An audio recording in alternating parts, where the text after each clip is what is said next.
forefathers came west over the Adirondacks, they found a forested land ripe for the plow, a fertile land which required little more than clearing to burst forth with crops. Most of this farmland is gone now, as are those early pioneers, but their heritage remains with us. In Shaker Heights, we are fortunate to share in the history of the Shakers, the religious group which lived in this area for much of the last century. But who were they, these Shakers? What can we learn from them? The best place to start is at the Shaker Museum on South Park. We visited there recently with a fourth grade class from University School. And then if they wanted to sort out just the beans that were the smallest, they would work the winnow sort of in this fashion. And some of you down below there can pick up the small beans. And what are the rest of you going to see left up top in the winnow? The big beans. The big one. So we'll let these people here in front pick up the small ones, and then you see that the larger ones didn't go through the slats. But if you didn't get any. And so they could sort out their beans, or they used it also for grain, so that the straw would stay up on top and the wheat heads or corn would stay down or would fall down below. So winnow and scythe are two words that may be new to you this morning, that are implements when it comes to thinking about pioneer and Shaker folk at this time of year. Now, have any of you ever tasted dried corn? I don't mean corn on the cob in August when it's nice and fresh, but after it's been cut off the cob and dried, and then in the winter your mother may soak it?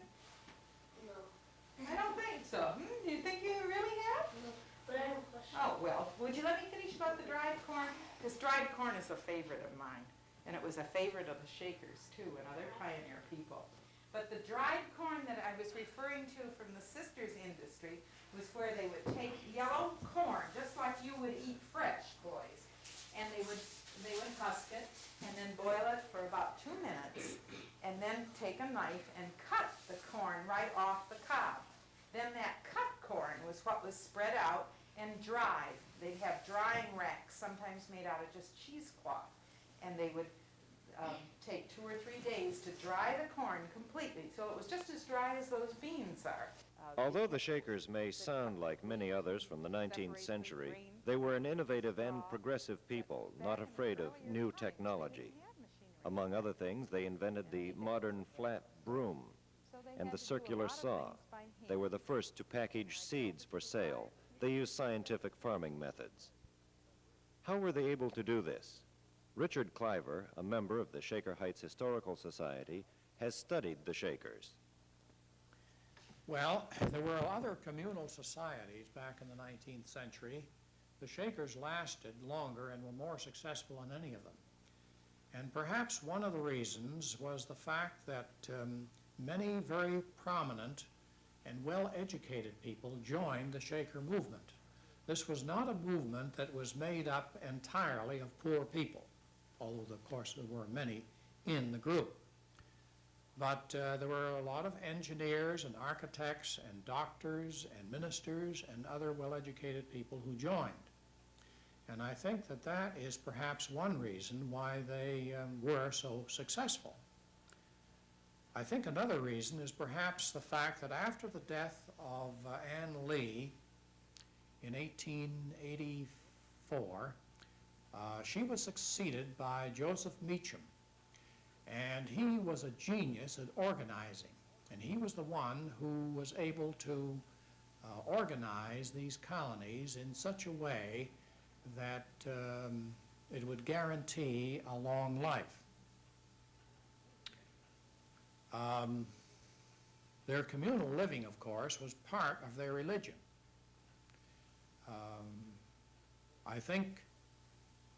I hesitate to use the word communism because that conjures up all kinds of things that we associate with Russia. But actually it was a form of pure communism as far as their economic life was concerned. And it shows perhaps that communism could work and could only work provided everybody would look upon their material possessions in the way the Shakers did. Selfishness did not enter into the picture at all. If this society of ours were made up of people who were entirely unselfish, why, it's possible that communism would work. But of course, that is not being at all realistic. How did Yes. they handle, I can understand communal owning or common ownership of tools, and houses, and horses, and carriages, and so forth. How do they handle their clothes, personal artifacts, things like that? Well, their personal items they did not own in common. No, this is true. Well, I guess that answers that question. Right. What happened to the North Union Shakers? They had an interesting, thriving colony there, and things began to go downhill about Yes. 1850? Or? Well, perhaps slightly later than that. With the Civil War, it was recognized that the Shakers, not only of North Union, but of all the colonies throughout the country, were on the decline. There are several reasons for that.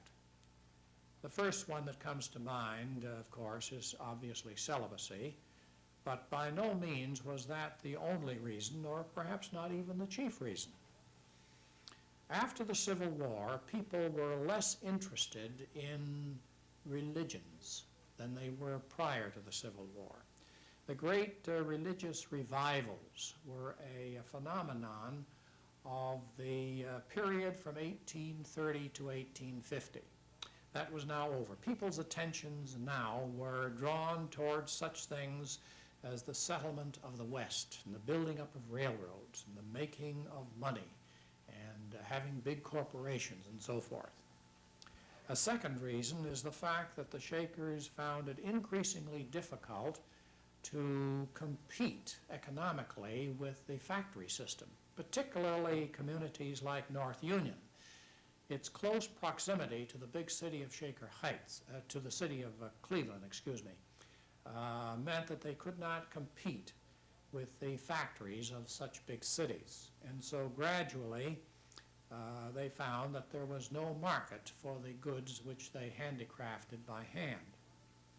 And then a third reason lies in the fact that our country was being settled, big cities were springing up, means of transportation, particularly the railroads, were coming into being, so that people no longer felt as isolated as they had once upon a time felt. That desire to get together in a group for both physical and social security, the desire for comradeship, which led many people to join the Shakers in pre-Civil War days, that no longer existed. So these things and others, I think, help to account for the gradual decline of the Shaker movement. From about 1830. Dan Blackhurst is a Shaker resident who was inspired by the Shakers. His hobby now is crafting authentic reproductions of Shaker furniture. He showed us his son's room, filled entirely with his creations. Yes, this particular chair was copied from a chair from the Mount Lebanon community. It's a typical Shaker chair from just before the time period in which they began making and selling chairs commercially. It's mixed woods, as the Shakers often did. In this one, the vertical leg pieces are cherry, the arms are cherry. The stretchers are ash, and the bent back pieces are ash. There's a rush seat. They used rush and splint. And in the later years, they went to woven cloth tapes.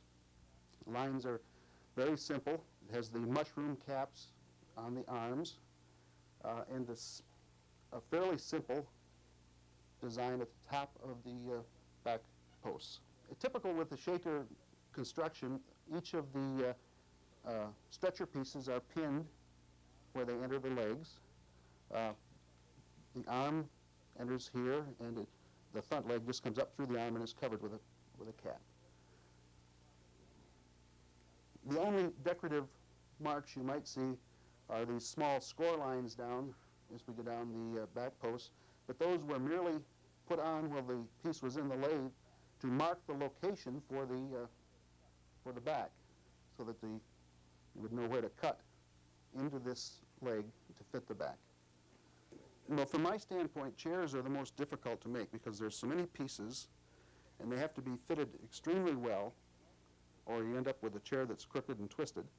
And also, a chair takes a tremendous amount of abuse, a lot of weight and rocking, and a rocking chair in particular, so that construction of chairs is probably the most difficult. I go to the museums quite often and measure from existing museum pieces. And currently, there are several books that have recently been published giving full-scale plans, measured drawings, so that there's been an increased interest in the last 5 years in shaker design and furniture. When you started doing this, there weren't any books out. No, no books at all. There were a few books with pictures, but you have to get to the actual piece and measure it before you can actually build it. This particular shelf was called a utility shelf. It was used in all different rooms of the shaker buildings, from the kitchens through the bedrooms. It's just a very simple 3-shelf design. It has a heavy cord or leather thongs which support it from the pegs. And you can just pick it up and move it wherever you'd like. This is a shaker low-back dining chair. It was made in a very low seat and back, so that when the meal was over, the chair was actually slid under the table out of the way. This particular one I've made is done in tiger stripe or curly maple. It has the shaker woven tape seat, which was used widely in the later years of the shakers. They made them in both a single back and double back style. This is, of course, the double. It's got the usual pinned joints and the padded, quite comfortable seat. And you turned all this yourself? Yes. Where do you find the wood? Oh, I just visit some of the local lumber mills and sawmills out in Geauga County and surrounding areas. And certain of the people will call me when they have a particular nice piece of wood that I've told them I'd like to get. I have several planks of that curly maple which I hoard and use one small piece at a time when it's something I want to make.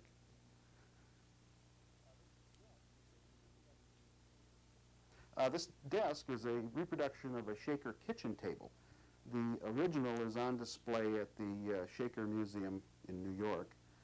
It was used as a slicing table for the vast quantities of bread that had to be sliced for the comparatively large community it was used at. The original is made in maple. I made this particular one in cherry because we were going to use it as a desk, and I happen to have some nice cherry that I liked very well. It has a single drawer, which is dovetailed. It has the typical shaker leg style, which is just a simple taper. There's no ornamentation. It has a rim which extends completely around the top. The purpose of that rim was just to keep the breadcrumbs from falling on the floor while they were slicing bread.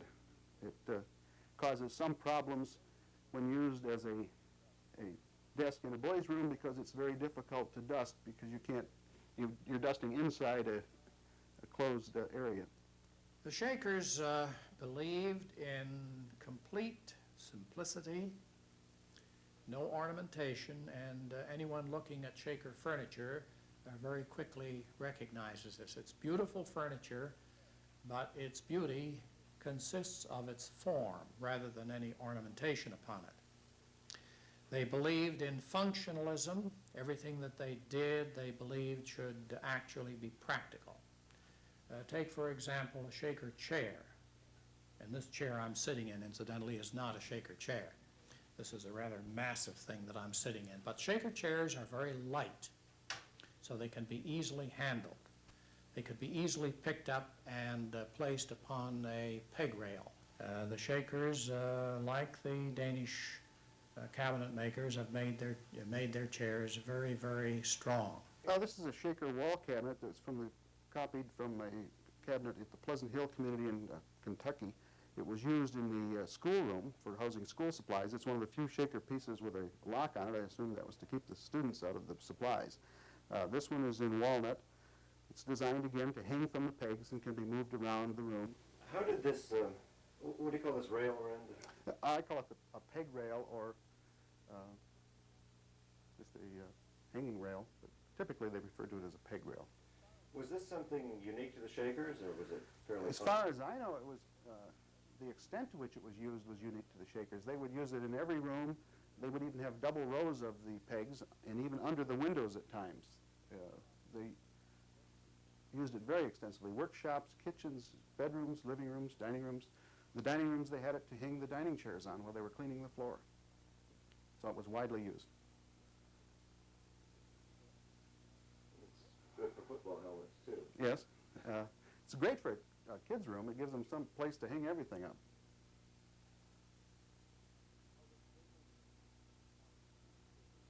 Oh, this table was copied from a Shaker washstand, which was used in the laundry just to support laundry tubs. The wood in this one is cherry and ash. The stretchers are ash. The legs are cherry, but they've been stained a dark brown color, which is not characteristic of cherry. This is a typical Shaker dresser. Here again, I used butternut as the wood. It has 2 independent drawers at the top, 3 varying size drawers on the bottom section. It rests on a base. It's interesting that the base is dovetailed and pinned. Here again, there's very little decoration on it, a simple cove molded edge on the base. This was preceded by the chest on chest, which they would have a single open top and 2 drawers, but the top would just be a chest cavity. This is a Shaker bench. It's referred to as the Canterbury bench. It's considered kind of a classic of Shaker design. Oh, certainly.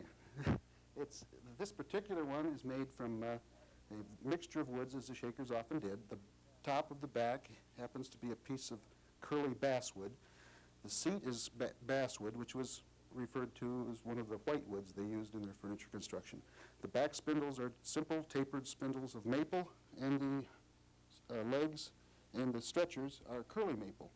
It has a dark stain and a lacquer finish on this particular piece.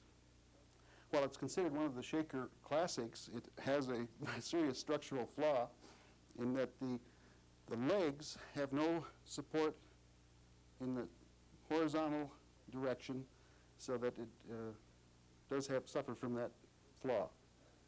But it very simple design again. Miss Atkinson, tell me about this museum. Who comes here and why? Well, the museum is maintained by the Shaker Historical Society, and we really have a three-pronged thrust.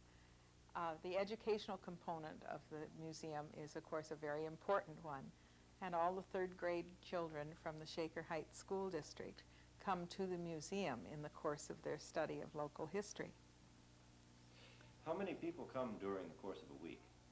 Well, that varies depending on whether it's August, when lots of people have out-of-town guests to bring to the museum, or a month like now when we are beginning to have groups of school children come. But the museum is open during public hours to anyone who wishes to avail themselves of what we have here. Had you had a great interest, a particular interest in the Shakers previously, or is this something new? Well, it's relatively new, although being a resident of the Cleveland area most of my life, I've been brought up with at least a basic knowledge of the Shaker community. But I find it fascinating to expand that amount of knowledge. What's the most impressive thing that you've found about the Shakers? Well, I think that respecting their attitudes toward their environment and the gifts of that environment and their use of it in terms of their care and preciseness, the quality of workmanship that they produced, and their general lifestyle, which was definitely an outgrowth of their religious beliefs. Tell me a bit about their lifestyle as it related to their environment.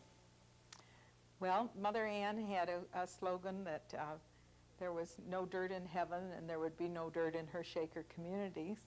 And so they their lifestyle reflected the methodical, neat, orderly fashion of their beliefs. Everything, a place for everything and everything in its place. Cleanliness is next to godliness.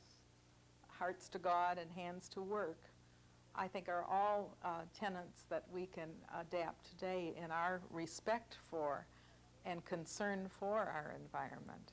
All right, now the last time you were here at the museum, you drew pictures of anything that you found that was interesting.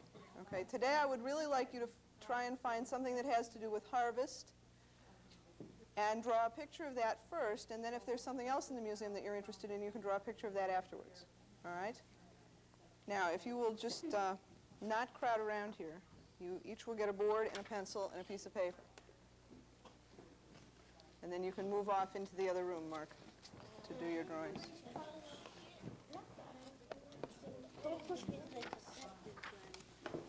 There you go. There you go. Okay. If you want more paper, there's plenty more paper here. Chris, would you hand pencils out to people?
They've learned a lot about the Shaker community here, where the buildings used to be, what kind of lives the people lived, both from visiting the museum and the community, walking around Horseshoe Lake, and from research that we've done on the Shaker people who lived here.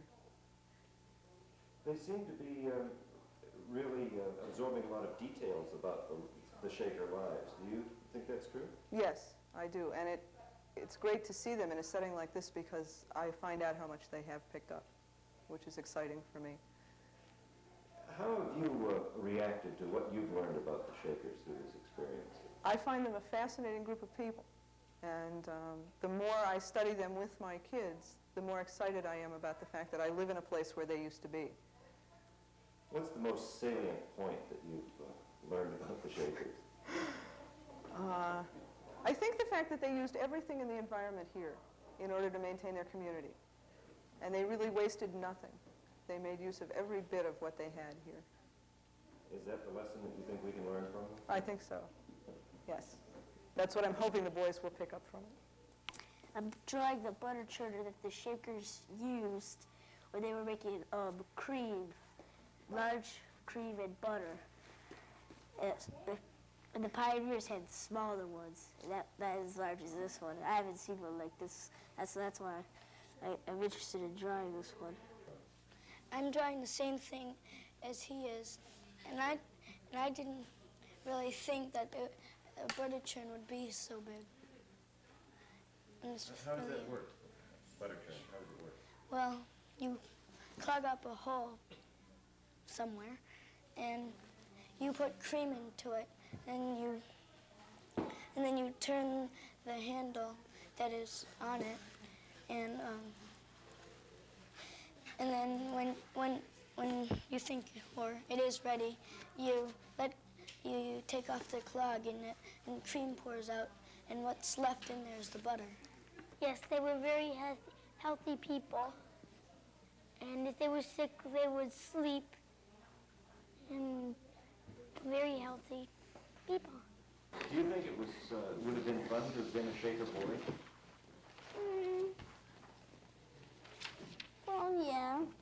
in general. What would you like best about it? I don't know. What would you like least about it? Waking up at 4 o'clock in the morning. The most impressive thing I've learned about the Shakers is that the men and the women don't touch each other and they go up different stairways and stuff like that. Do you think that it would have been fun to be a Shaker? Yes. Part of the time, like from the afternoon on tonight, I would think it would be okay to be a Shaker, but when we get up at 4 o'clock in the morning every day, that would sort of be out of the question. Do you think it would have been fun to be a Shaker? Yes, Why? because they have a lot of fun, you get a lot of work done, and you make all kinds of inventions. Would you mind getting up at 4 o'clock in the morning? No, You wouldn't mind? no. This is a cabbage slicer to make coleslaw.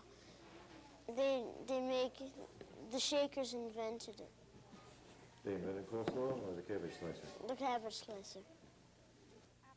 Circular saws, flat brooms, packaged seeds, patent medicines, dried corn, coleslaw, clothespins, and possibly cabbage slicers. Our Shaker heritage has a lot to give us. Perhaps the greatest lesson is learning to live in tune with our environment. Thanks for watching Shaker Life. I'm Douglas Drake.